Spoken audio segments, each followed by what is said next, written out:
به نظرتون علت فرار بعضی از دخترها از خونه و خانواده‌شون چی میتونه باشه؟ قطعاً شرایط سخت مالی و نداشتن آزادی توی خانواده، شاید هم فشارهای روانی و سرزنش‌های خانواده. امروز قرار روایت فرار، اسارت و قتل دخترهایی رو بشنوید که از خونه به دلایل موجهی که خودشون داشتن فرار کردن. اما متاسفانه گیر کسی میافتن که روزی 1000 بار آرزو میکنن ای کاش برگردن به همون شرایط سخت پیش خانوادهشون. به کانال کریمینال شادوز خوش اومدید. من شهدخت هستم، راوی این پرونده، و اگر مخاطب پرونده های جنایی هستید اولین ویدیو رو از همین پایین لایک کنید و تا آخرش با من باشید. بریم به تهران. 15 آذر سال 1400 پلیس رفته بود یک سارق رو توی یکی از واحدهای یک ساختمون در خیابان قزوین تهران دستگیر کنه. بعد از گرفتن حکم ورود و شکستن قفل در خونه اون سارق،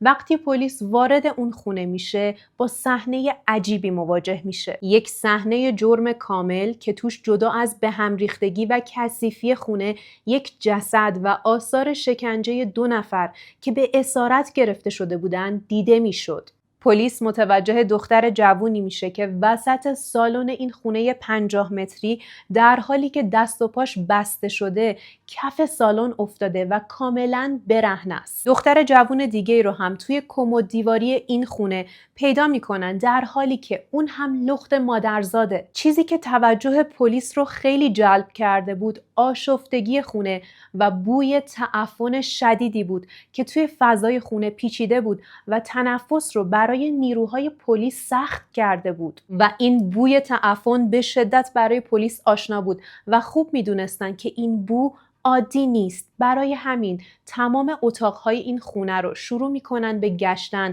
تا با جسد یک دختر 30 ساله مواجه میشن. از اون 2 دختر زندانی میپرسن جریان چیه. دخترها به پلیس میگن مردی به اسم سعید اون زن رو کشته و پلاستیک پیچ کرده. با رسیدن نیروهای پزشکی قانونی جسد اون دختر از بین 27 لایه پلاستیک مشکی که دور جسد پیچیده شده بود به علاوه 1 لایه پارچه بیرون کشیده میشه و به پزشکی قانونی منتقل میشه. اعضای پزشکی قانونی متوجه جراحاتی روی پیشونی و زیر بغل این جسد میشن، اما برای اینکه بتونن بهتر نتیجه گیری کنن نیاز داشتن بیشتر بررسی کنن. 2 دختر دستگیر میشن و به اداره پلیس منتقل میشن و پلیس جستجو رو برای پیدا کردن متهمی به نام سعید شروع کرده. اونا تونستن سعید که متولد 67 بود و متهم این پرونده است رو بازداشت کنن. بعد از دستگیری سعید پلیس 2 مظنون دیگه این پرونده که خواهر و برادر بزرگتر سعید بودن رو هم بازداشت میکنه. اما سعید توی بازجویی‌هاش اتهام اسیر کردن اون دختر 20 و 21 ساله و قتل اون دختر 30 ساله رو رد میکنه و مدعی میشه اون دختر 20 و 21 ساله عاشقش شدن، بهش وابسته شدن و اون کسی رو توی این خونه حبس نکرده. سعید اتهام قتل رو میندازه گردن یکی از اون دخترها و میگه به خاطر اینکه این دختر علاقه شدیدی به من داشت و به اون دختر 30 ساله حسادت میکرد، اون دختر 30 ساله رو به قتل رسوند. 2 دختری که توی اون خونه توسط سعید اسیر شده بودن به پلیس میگن سعید توی یک مهمانسرا حوالی میدان راه آهن کار میکرده و در واقع کارگر اون مهمون خونه بوده. همچنین به پلیس میگن سعید توی ایستگاه حوالی میدان راه آهن برای اون مسافرخونه مسافر میگرفته، اما وقتی دخترهای فراری سر راهش سبز میشدن بهشون میگفته این مسافرخونه ها به دخترای فراری اتاق نمیدن، اما شما میتونید برای 1 شب توی خونه من بمونید و استراحت کنید. و با این حقه دخترهای فراری رو به خونه خودش میکشونده تا ازشون سوء استفاده کنه. رئیس پلیس تهران احتمال داد که تعداد دخترای فراری فریب خورده توسط سعید بیشتر از این 3 نفر بوده. جدا از همه اینا پلیس نزدیک خونه سعید 2 جسد دیگه هم پیدا میکنه و در حال بررسی موضوع بود که آیا این 2 قتل هم به سعید ربط داره یا نه. بریم با این 2 دختر بیشتر آشنا شیم. شراره ادعا میکنه به مدت 8 ماه توی یک وضعیت نامناسب و فوق‌العاده وحشتناک توی کمد دیواری خونه سعید اسیر بوده. به پلیس میگه از دید خانوادم تولد من بزرگترین اشتباه زندگیشون بوده. من فرزند ناخواسته پدر مادرم بودم و رابطه خوبی با اونا نداشتم. وقتی مادرش اون رو باردار میشه، پدرش بچه نمیخواسته و بعد از اینکه متوجه میشه همسرش بارداره، هر کاری میکنه تا این بچه سقط شه. حتی به زن باردار خودش نفت میخورونه و این زن دچار مسمومیت میشه. همچنین میگه خواست خدا بود من سقط نشدم، اما مشکل مادرزادی برای پاهام به وجود اومد و الان به خوبی نمیتونم راه برم. پدرم مدام کتکم میزد چون بچه نمیخواست. سالها گذشت، من بزرگ شدم، کار پیدا کردم و پول پس انداز کردم تا مهاجرت کنم. بعد از اینکه پاسپورتم رو گرفتم، تصمیم گرفتم به تهران بیام و از تهران مهاجرت کنم به کشور دیگه‌ای مثل ترکیه. هدف شراره از سالها کار کردن، جمع کردن پول برای مهاجرت به ترکیه بود. برای همین از اسلام شهر به تهران اومد تا از بانک پول برداره.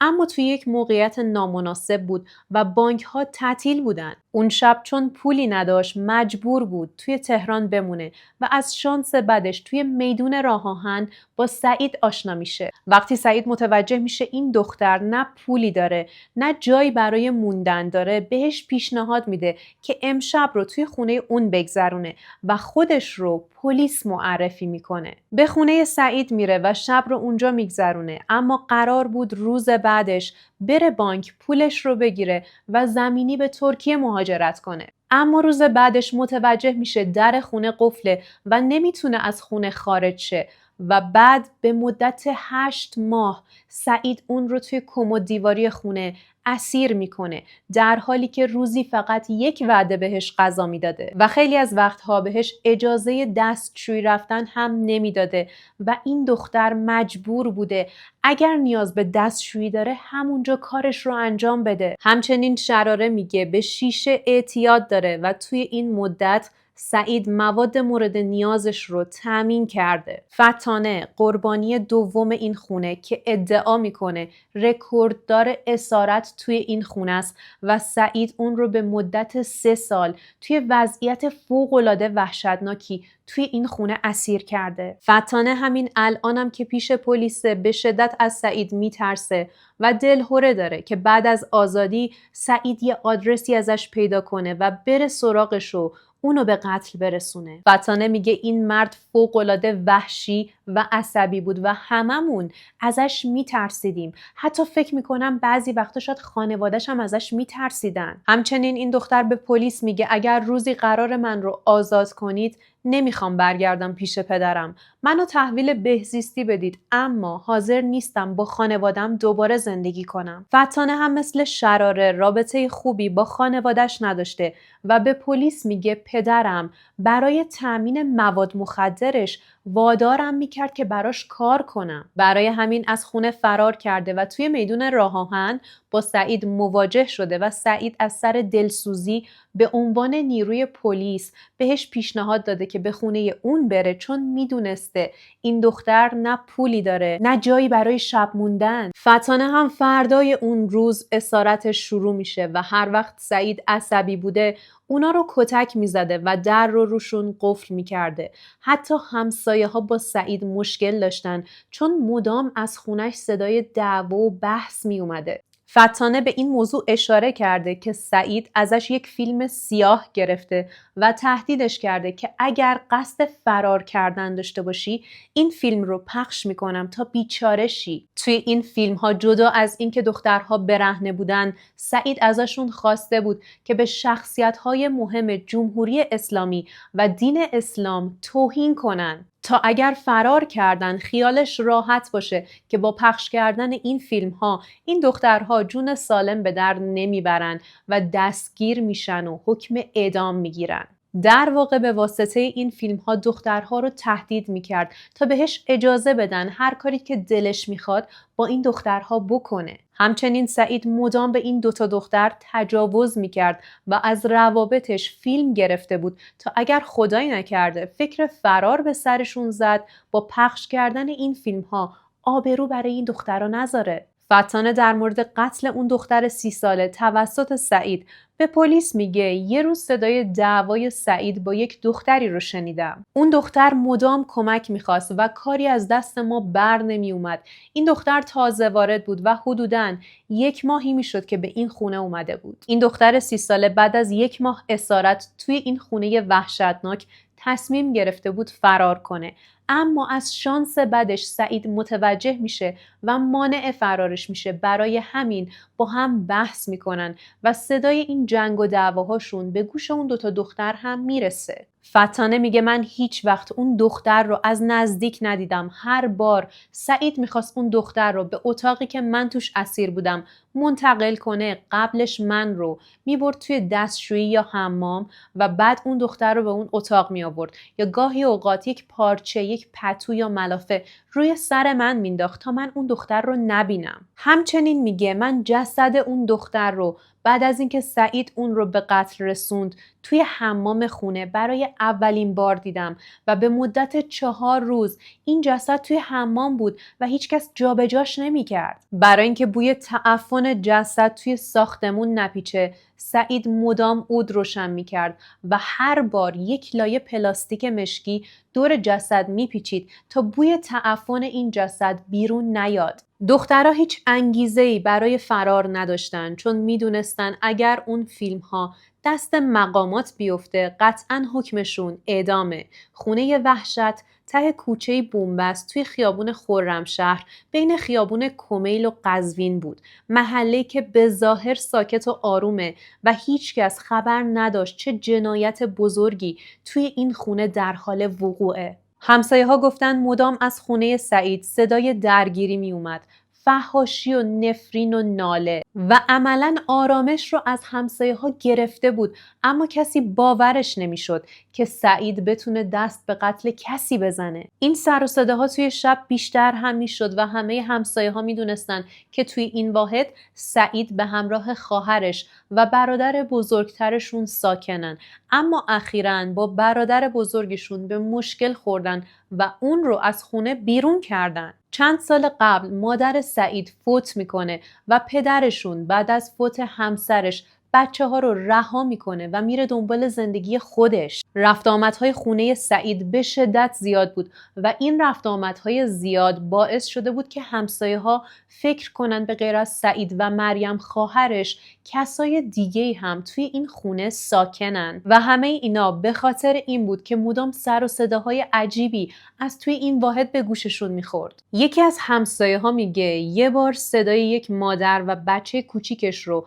از واحد سعید شنیده. سعید با اون بچه و زن دعوا میکرده و بچه رو کتک میزده. اون زن مدام جیغ میکشیده و کمک میخواسته. همسایه‌ها میترسن و با پلیس تماس میگیرن. اما پلیس بعد از اینکه این گزارش رو میگیره بهش خیلی توجه نمیکنه و این رو میذاره پای یک بحث عادی خانوادگی و به محل نمیاد. یک بار هم اتفاق عجیبی میفته. همسایه‌ها صدای پرت شدن چیزی رو از طبقه سعید به حیاط میشنون و بعد از اینکه دوربین‌های ساختمون رو چک میکنن با صحنه عجیبی مواجه میشن. بعد از چک کردن دوربین‌ها همسایه‌ها تعجب میکنن چون دختری هراسون با سر و وضع نامرتب از پنجره واحد سعید توی طبقه دوم آویزون شده بوده و پریده توی حیاط و میخواسته فرار کنه. این حادثه قبلتر هم رخ داده بود. یکی از همسایه‌های قدیمی سعید میگه چند سال پیش یک دختری از طبقه سعید از پنجره اتاقش به واسطه یک چادر آویزون بوده و بعد موفق میشه بیفته توی حیاط و فوراً فرار میکنه. پلیس متوجه میشه که سعید سالها به واسطه اینکه خودش رو نیروی پلیس معرفی میکرده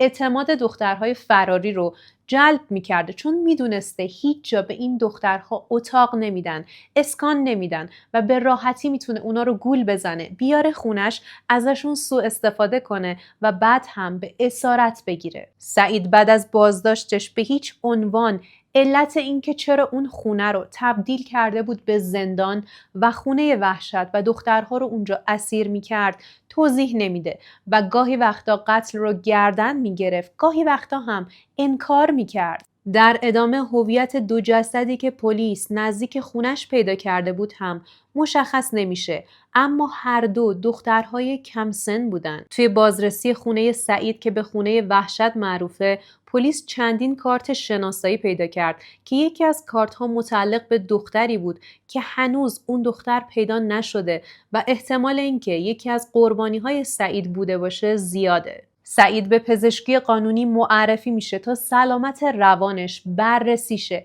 و پزشکی قانونی توی گزارشش اعلام میکنه که سعید و خواهرش مریم به هیچ عنوان درگیر جنون نیستن. اما سعید اختلال شخصیتی داره ولی درگیر جنونی نیست که نتونه خوب و بد اعمالش رو تشخیص نده. در واقع اون مثل یک انسان بالغ و عاقل کنترل کامل روی اعمالش داره و قانون موظفه باهاش مثل یک انسان عادی و سالم رفتار کنه. پلیس تونست خانواده دو دختری که توی خونه وحشت اسیر بودن رو شناسایی کنه. فتانه حوالی تهران پارس زندگی میکرد و والدینش میگن 3 سال قبل به خاطر مفقودی دخترشون به پلیس مراجعه میکنن و برای دخترشون پرونده مفقودی تشکیل میدن چون خیلی مشکوک ناپدید شده بود. شراره هم ساکن محله بهارستان اسلام شهر بود و خانواده اون هم بعد از گم شدن دخترشون به پلیس مراجعه کردن و وقتی پلیس به خانواده ها میگه دخترها به اسارت گرفته شده بودن، خانواده ها شوکه میشن و در نهایت دخترها با خانوادهشون دیدار میکنن. پلیس توی خونه سعید مدارک شناسایی زیادی پیدا کرده بود که بین اونها یک کارت ملی بود که متعلق به خانومی بود که از شانس خوبش زنده مونده بود و پلیس اون خانوم رو به دادسرا احضار میکنه. شراره و فتانه هم به پلیس گفته بودن توی مدت اسارتشون توی اون خونه شاهد اسارت زن و دخترهای زیادی توی اون خونه بودن که خیلی هاشون موفق شده بودن از اون خونه فرار کنن. یکی از این زنهای خوششانس خانومی اهل شاهرود بوده که همراه با بچه کوچیکش به تهران اومده بوده، اما متاسفانه به خاطر اینکه جایی رو نداشته برای اینکه شب رو سپری کنه گول سعید رو میخوره و پا به خونه وحشت میذاره. و جالبه که شراره و فتانه به پلیس گفتن این زن به واسطه شوهر خودش از خونه وحشت فراری داده شده و این زن همون زنی بود که همسایه ها صدای بحث و دعوا و کتک خوردن بچهش رو شنیده بودن. این خانوم برای بازجویی دعوت میشه و توی بازجوییش به پلیس میگه من و دختر 4 سالم به مدت 1 هفته توی خونه سعید و خواهرش اسیر بودیم و اگر پیگیری‌های شوهرم نبود معلوم نیست چه بلایی سر ما می اومد. هنوز یادآوریش وحشت به جونم میندازه و وضعیت روحی دخترم خوب نشده. من هنوزم از سعید و خواهرش میترسم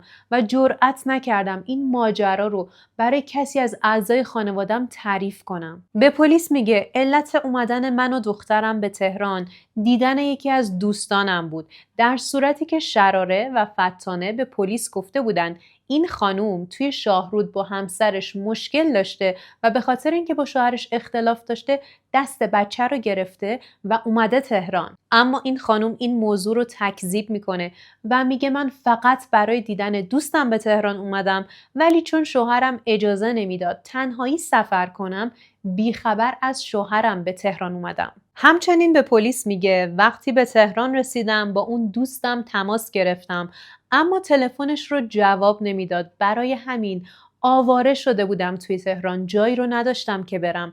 توی میدون راه آهن با سعید آشنا شدم. سعید ادعا کرد نیروی پلیسه و با خواهرش توی خونه زندگی میکنه. وقتی متوجه شد جایی رو ندارم با یه بچه کوچیک شب رو بگذرونم با خواهرش تماس گرفت تا من باهاش صحبت کنم و اعتمادم رو جلب کنه. با خواهرش هم صحبت کردم. مریم پشت تلفن به من گفت مهمون حبیب خداست، تا هر وقت که دلت میخواد میتونی اینجا بمونی. این خواهر و برادر با چرب زبونی منو خام کردن، نقش بازی کردن و اعتمادم رو جلب کردن. روز اول اتفاقی نیفتاد، اما روز دوم سعید دخترم رو تهدید کرد و اون رو توی اتاق و من رو توی دستشویی زندانی کرد تا ساعتها اجازه نمیداد بچه‌مو ببینم. همچنین به پلیس میگه سعید ازم یک فیلم گرفت و ازم خواست توی اون فیلم حرفهای سیاسی بزنم و بعد تهدیدم کرد که اگر فکر فرار به سرت بزنه با این فیلم دستگیرت میکنیم و عواقب فوق‌العاده وحشتناکی در انتظار خودت و خانوادته. این زن شاهرودی توی اظهاراتش میگه توی خونه سعید صداهای عجیبی میشنیدم از گریه و ناله دخترهای دیگه. بیشتر مواقع صدای گریه از داخل کمد دیواری میومد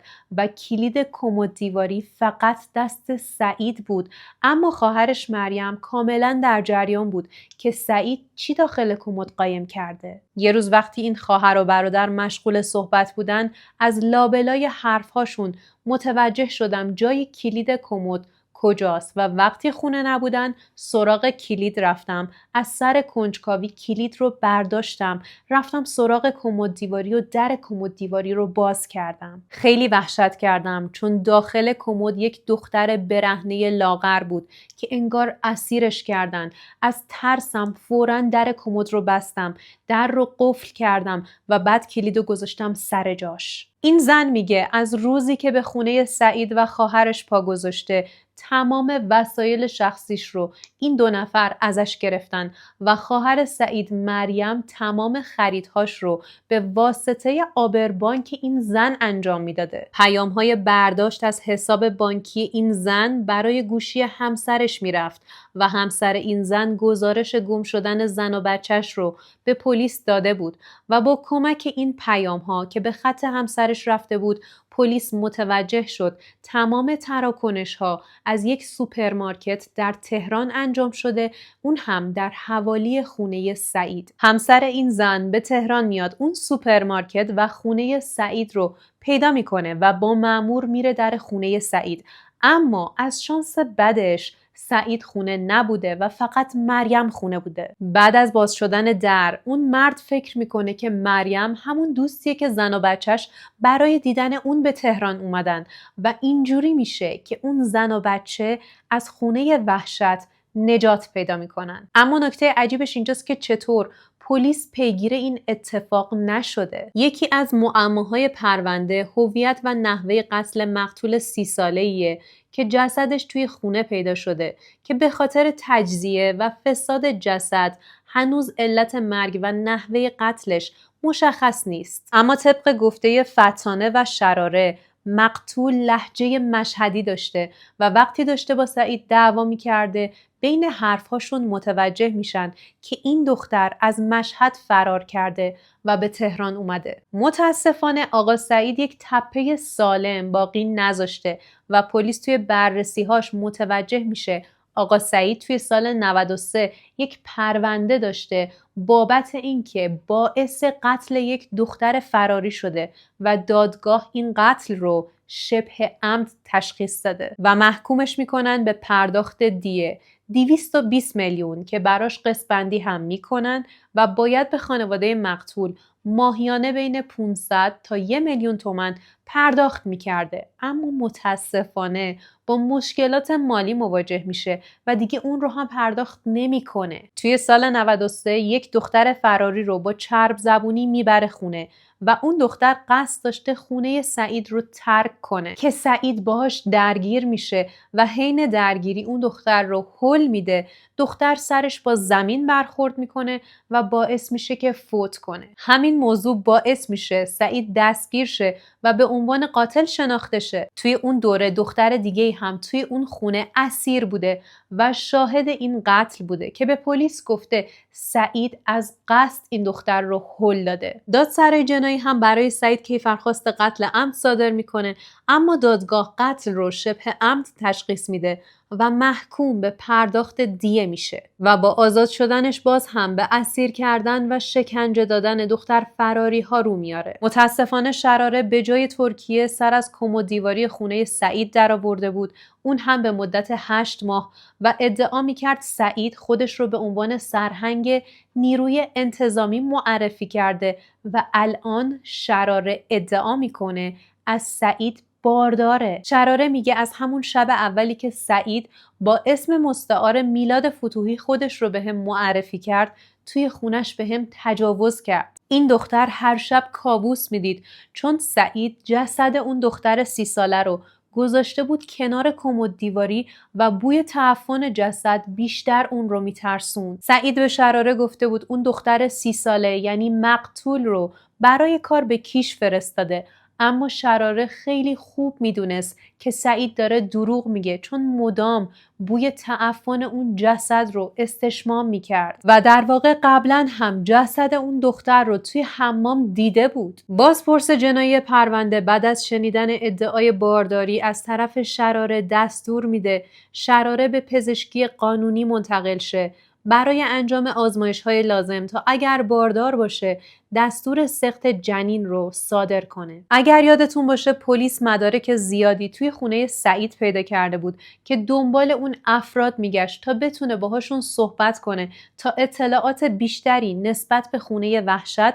و کارهای وحشیانه سعید پیدا کنه. توی بررسی یکی از کارت ملی ها پلیس متوجه میشه صاحب یکی از اون مدارک شناسایی نزدیک خونه سعید زندگی میکنه و این دختر برای بازجویی احضار میشه.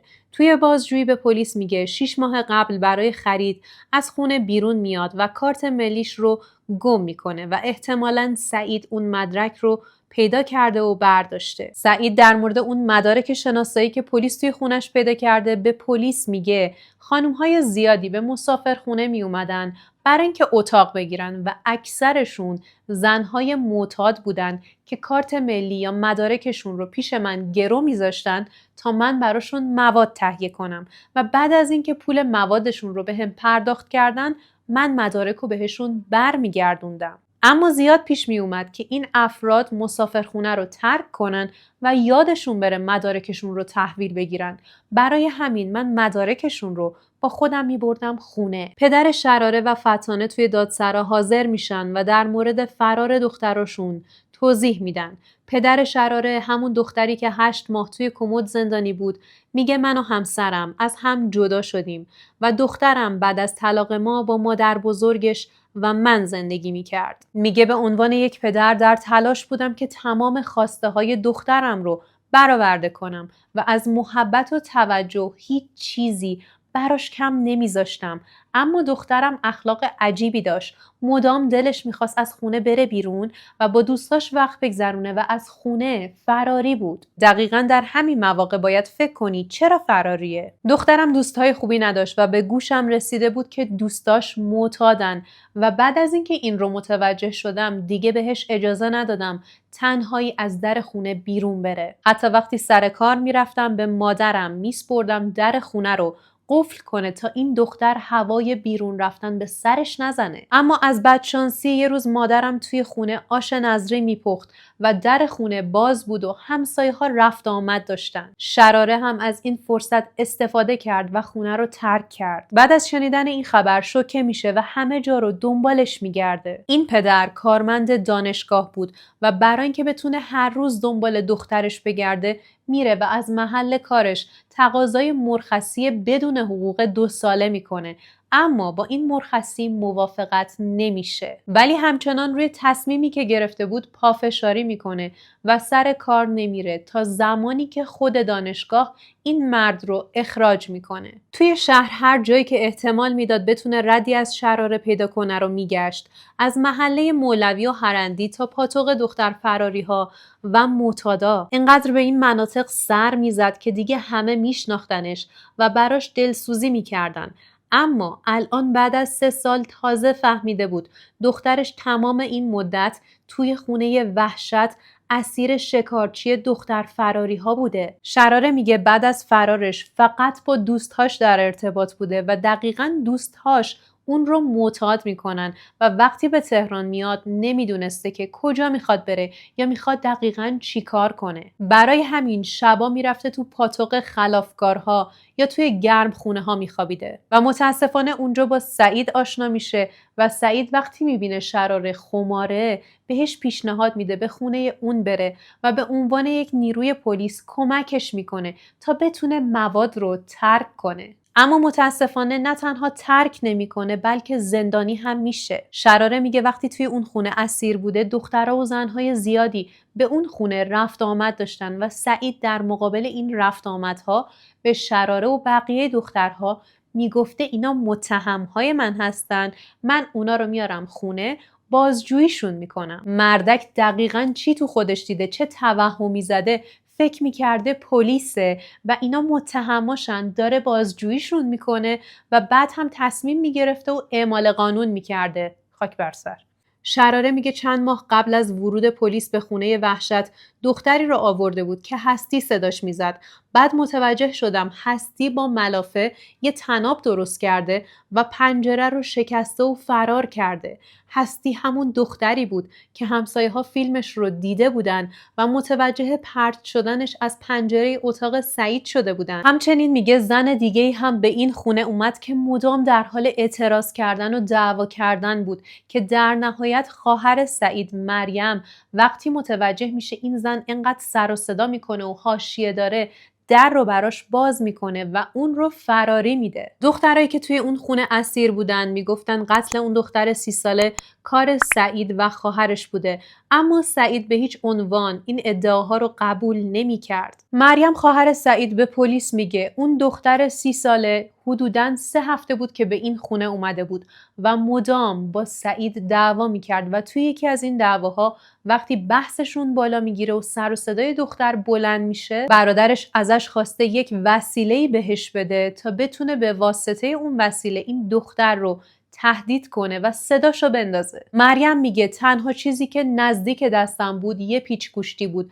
و از ترس اینکه صدای این دختر به گوش همسایه ها نرسه پیچ گوشتی رو برداشتم و اونو به برادرم دادم. سعید چندین بار اون پیچ گوشتی رو توی قفسه سینه اون دختر وارد کرد و صدای اون دختر افتاد و شروع کرد به خونریزی. همچنان این پسر اعترافات مریم خواهرش رو رد میکنه و میگه من قاتل نیستم، نمیدونم خواهرم چرا داره این حرفا رو میزنه و به من خیانت میکنه و باز هم به دروغهاش ادامه میده و میگه قاتلهای اصلی شراره و فتانه هستن و به خاطر این اون دختر 30 ساله رو به قتل رسوندن چون متوجه شدن من نسبت به اون دختر 30 ساله یه حس متفاوت دارم و حسادتشون برانگیخته شد چون متوجه شدن من به اون بیشتر توجه میکنم. توی ذهن مریض خودش اون خونه کثیف رو حرم سرای خودش میدید و داشت جوری جلوه میداد به پلیس که این دخترها انقدر عاشق منن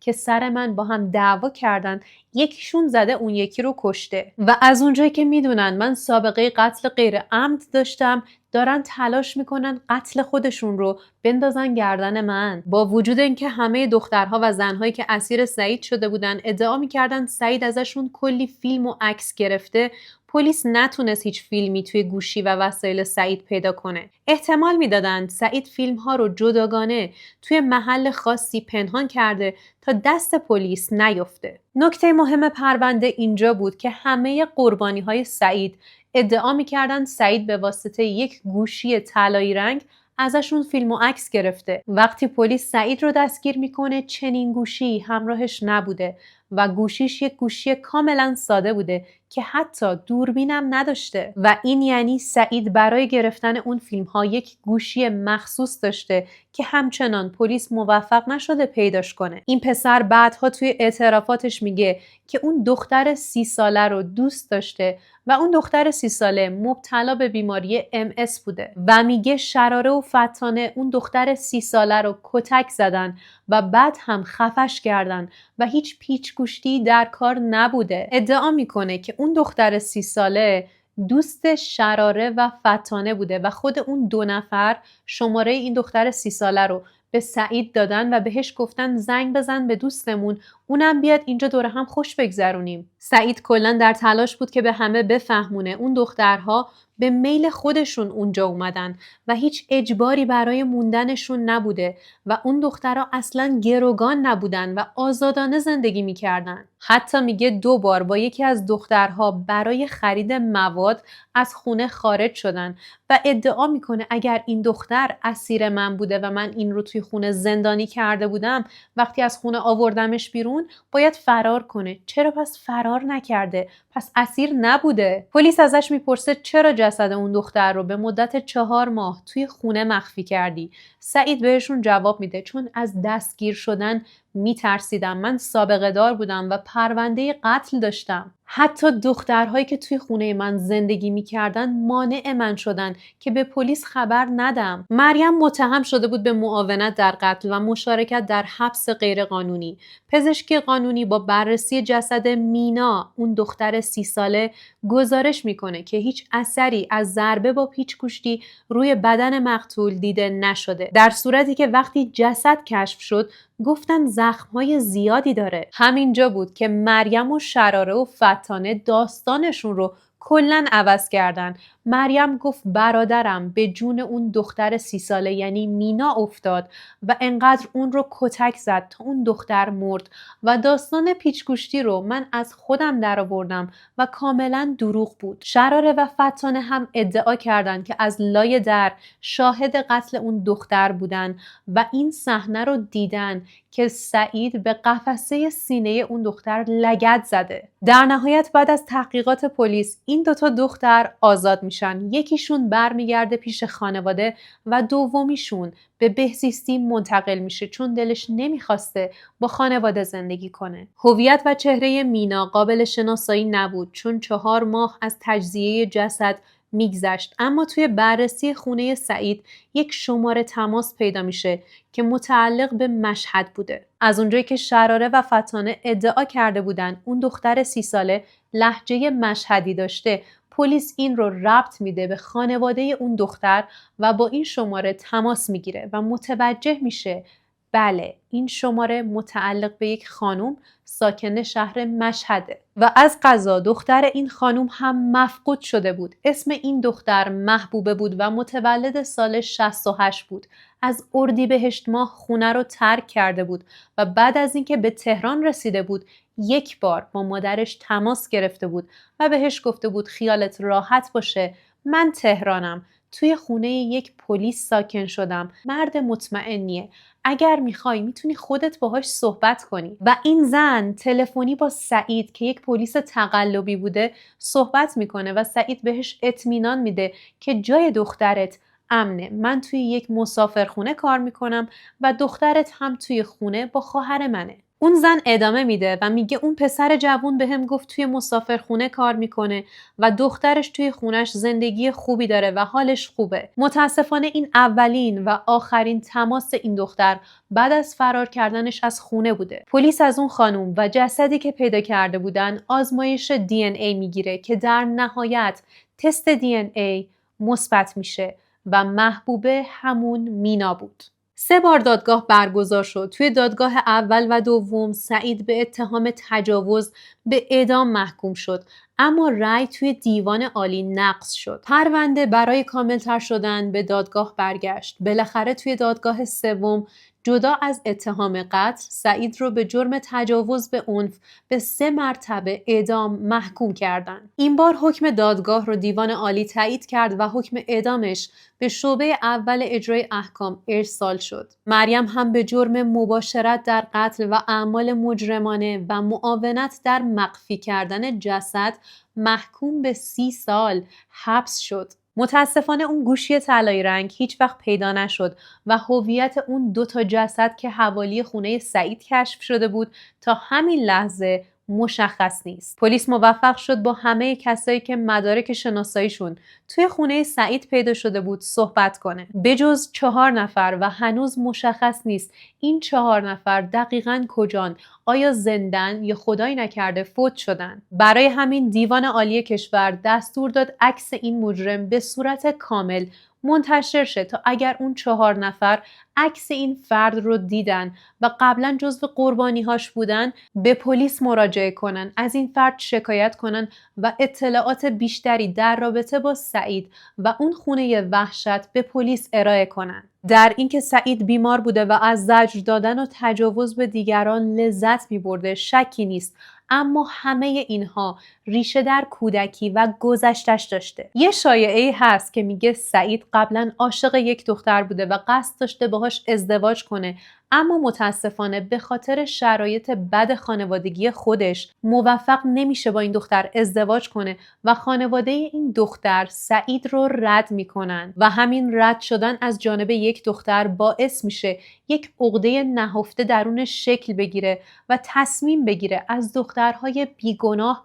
انتقام بگیره. اما یک سری از روانشناسا میگن چون سعید در گذشته و کودکی کانون گرم خانواده رو تجربه نکرده و مدام توی دعوا و بحث و درگیری بوده، دست به چنین کارهایی زده. البته که مشکلات پدر و مادر و اختلافهاشون روی روان بچه بی تاثیر نیست، اما هستن کسایی که مشکلات سخت‌تر و تجربیاتی بدتر از سعید رو تجربه کردن، اما حتی یک بار هم به فکرشون نرسیده سمت چنین اعمال مجرمانه‌ای برن و اتفاقاً اینقدر روی خودشون کار کردن تا افراد مفیدی برای جامعه خودشون شدن. به نظر شما علت این کارهای وحشیانه سعید چی میتونست باشه؟ من شهدخت هستم، راوی این پرونده و ممنونم که تا این لحظه کنارم موندید و اگر هنوز این ویدیو رو لایک نکردید از همین پایین میتونید لایک کنید و بهتون پیشنهاد میکنم ویدیوهای قبلی کانال رو از دست ندید و بی‌صبرانه منتظر شنیدن نظراتتون